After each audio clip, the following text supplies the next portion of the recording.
Hi everyone. तो देखो ये Nazism and the rise of Hitler का ये फर्स्ट वीडियो है और जो टॉपिक है बर्थ ऑफ वेमर रिपब्लिक। और इस मतलब कि जो सीरीज चलेगा हिस्ट्री चाहे सिविक्स चाहे ज्योग्राफी की जो सीरीज चलेगा ना, उसमें हम लोग एनसीईआरटी के एक एक लाइन को स्टडी करेंगे कि वो लाइन आखिर क्या कहता है। कि तुमको मतलब पूरे पैराग्राफ को तुमको पता होगा कि ये पैराग्राफ ये बोल रहा है, तो तुम ज़्यादा अच्छे तरीके से तुम लिख सकते हो, तुम्हारा नंबर अच्छा आएगा। मेन तो यही है, नंबर अच्छा लाना है, तो तुम अच्छे तरीके से तुम लिख सकते हो। ठीक है, तो हम लोग एक एक लाइन को देखेंगे। और हाँ, बुक लेके बैठ जाओ ताकि जो इम्पोर्टेंट लाइन होगा चाहे वर्ड होगा उसको लिख लेना, किस वर्ड का ये मतलब है। क्योंकि देखो अपने से सर्च करके उतना समझने में थोड़ा सा अनस लगता ही है। इसलिए लगता है कि चलो यूट्यूब खोलते हैं, यूट्यूब पर जो बतला दिया जाएगा उसको हम लोग समझ लेते हैं। मेन तो यही रहता है, सही बोल रहे हैं ना हम।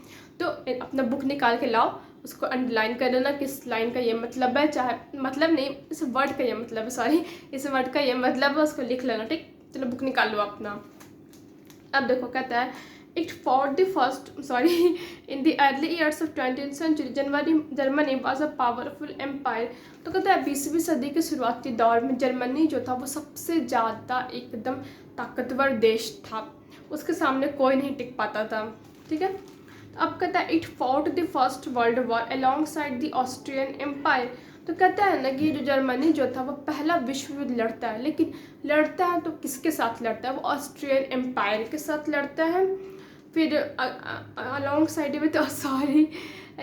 With Austrian empire and against the forces of allies England Russia and France. तो कहता है कि जर्मनी पहला विश्व युद्ध लड़ता है ऑस्ट्रियन एम्पायर के साथ, और किसके अगेंस्ट में लड़ता है, एलाइज पावर में कौन था, इंग्लैंड रशिया फ्रांस। देखो लड़ाई होता है किसी दो पक्ष के बीच होता है, तो जर्मनी अपने दोस्त को चुना था, ऑस्ट्रियन एम्पायर को अपना दोस्त समझा, और जो उसके अगेंस्ट में था अलाइज हो गया, जैसे कि आ जाता है इसमें इंग्लैंड रशिया और फ्रांस के अगेंस्ट में पहला विश्व युद्ध लड़ रहा था जर्मनी। अब देखो कहता है कहाँ चले गए, all join the war enthusiastically hoping to gain from a quick victory. देखो तो सब लोग जो है ना लड़ाई लड़े कि इस दिमाग में ये चीज़ सोच करके वो लोग विश्व युद्ध लड़ने गए थे कि तुरंत एकदम हो जाएगा, मतलब कि हम लड़ाई करने गए हैं एक सप्ताह दो सप्ताह एक महीना दो महीने के अंदर ये खत्म हो जाएगा। कि ये जो हमारा जो लड़ाई का जो फर्स्ट वर्ल्ड वॉर का जो पीरियड है वो पीरियड हम तुरंत भर में खत्म हो जाएगा। तुम वो लोग इंथुजियास्टिक होकर गए थे, मतलब कि तो पूरा उत्साह पूर्वक वो लोग गए, तुम पूरा एनर्जी ले करके वो लोग गए थे कि तुरंत खत्म हो जाएगा ये लड़ाई। पर ऐसा नहीं होता, बहुत लंबे टाइम तक ये जो विश्व युद्ध था, ये विश्व युद्ध बहुत ज़्यादा लंबे टाइम तक खिंचाता है। देखो इंथुजियास्टिकली मतलब होता है उत्साह एंड अलॉन्ग साइड मतलब होता है साथ साथ, समझ रहे हो। अब देखो तो कहता है कहाँ गया, they did not realize even remotely that the war would linger on, eventually draining almost entire resources of Europe। तो कहता है क्या बोला था पहले कि उन लोगों को अंदाज़ा नहीं था कि जो विश्व युद्ध है इतना लंबा खींचेगा। और इस विश्व युद्ध में क्या होता है कि पूरा जो यूरोप होता है, पूरा यूरोप का जो सोर्स रहता है, जो रिसोर्स रहता है, जो उनका जो होता है ना कि पैसा चाहे पावर, उनका गन, उनका टैंक, सब कुछ एकदम नाली की तरह बहता है। जैसे घर के पास होता है ना कि बगल में नली रहता है, नली में सामान बहता रहता है, चाहे पानी बहता रहता है, तो उस तरीके से नली में जो सामान बहता है ना, उस नली के सामान के जैसा उनका पूरा रिसोर्स बह गया था, जिसमें किसी को प्रॉफिट नहीं हुआ।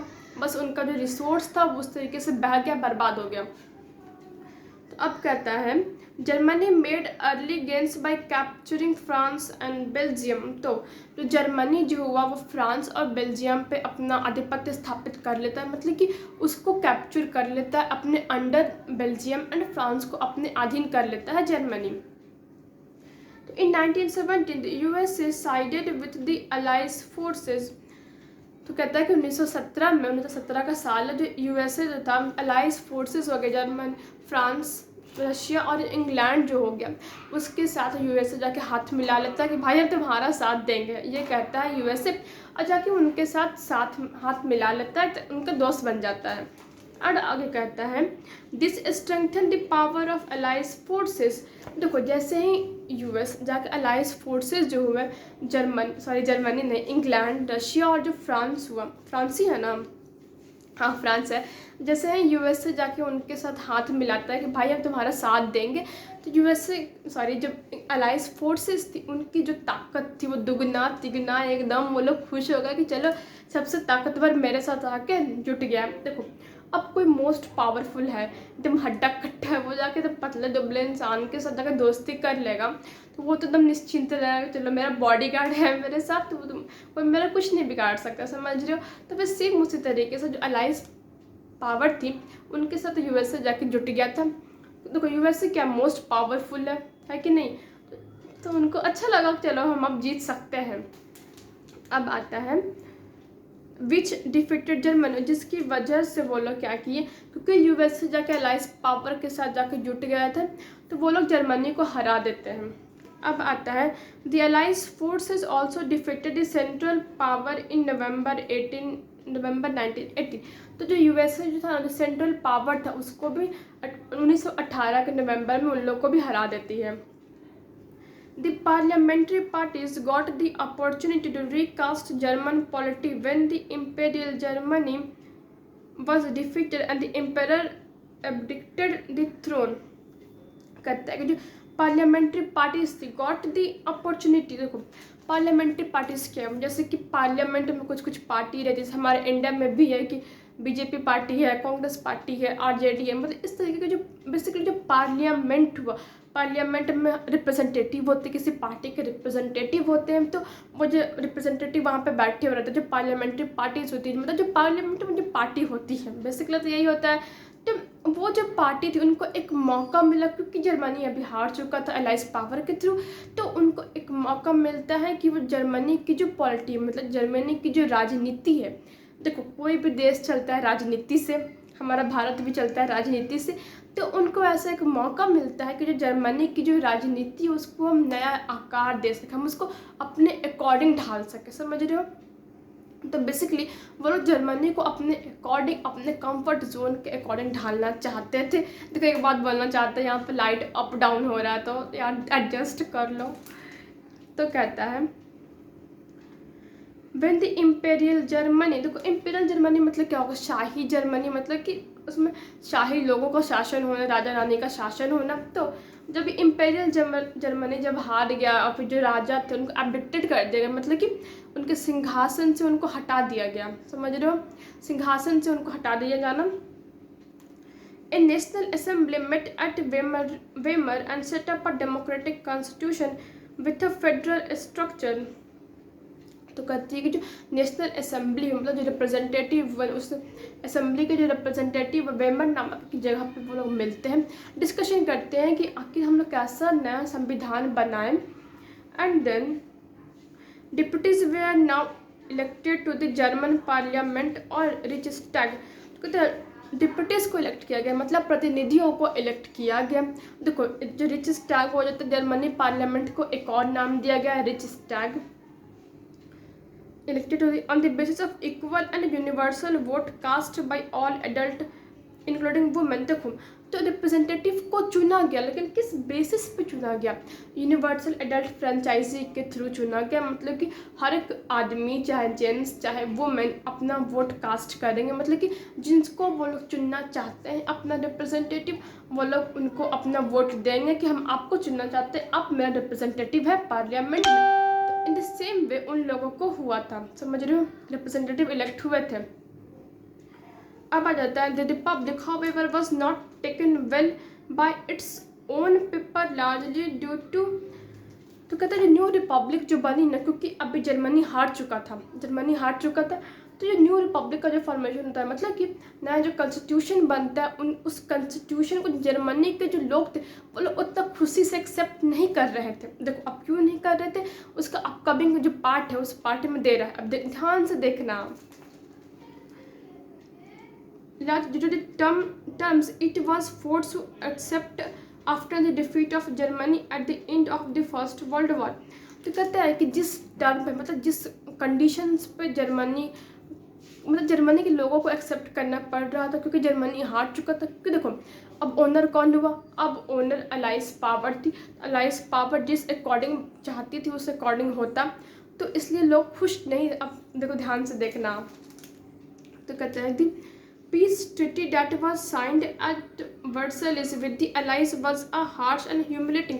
तो कहता है जो पीस ट्रीटी साइन हुआ, मतलब कि जो कॉन्ट्रैक्ट साइन हुआ था अलाइज पावर के साथ, जर्मनी का जो कॉन्ट्रैक्ट साइन हुआ था वो बहुत ही ज़्यादा बेइज्जती करने वाला था, बेइज्जती लेकिन करने वाला था, लेकिन जर्मनी के लोगों के लिए ह्यूमिलेटिंग था।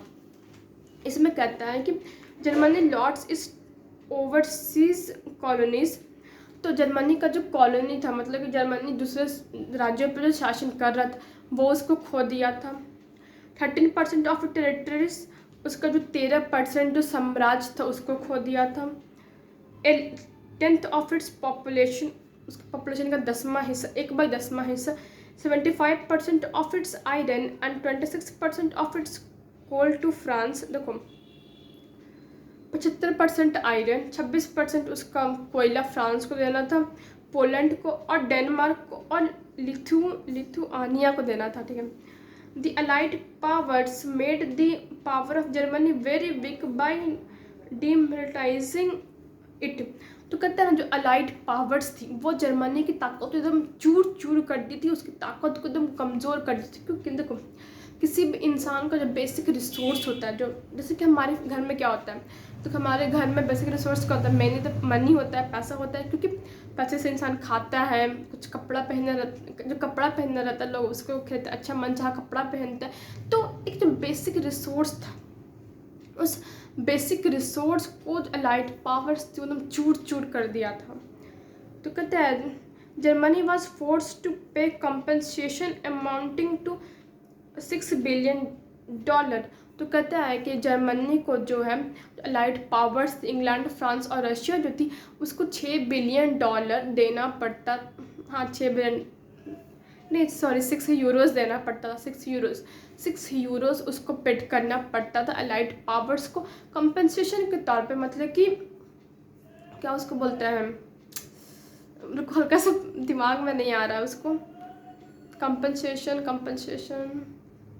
तुम लोग आ रहा है तो बताओ, दिमाग में मेरे ध्यान ही में नहीं आ रहा है। The allied आर्मीज also capture the resources rich Rhineland for the much of the 1920। तो कहते हैं जो अलाइड की जो आर्मीज थी, मतलब अलाइड की जो सेना थी, वो जो जगह था ना जहाँ अच्छा खासा रिसोर्सेज था उसको भी कैप्चर कर ली थी, अपने अधीन कर ली थी। और आता है for many Germans the new Weimar republic was responsible for not only the defeat in the war but the disgrace at Versailles. तो कहते हैं बहुत सारे लोगों के लिए जो नया जो वेमर रिपब्लिक बना तो एक तरह का कलंक था ये जो जर्मनी पे। समझ में आया ना हमको, उम्मीद है यार तुम लोग को पूरा समझ में आया होगा। अगर समझ में आया तो प्लीज़ बोलना हाँ समझ में आया है, हमको समझ में। देखो अगर कहीं भी लगे ना कि ऐसा थोड़ा सा दिक्कत है, बोलना अप डाउन हो रहा है, लाइक थोड़ा क्वालिटी अच्छा नहीं है, तो प्लीज़ थोड़ा सा एडजस्ट कर लेना। Bye bye.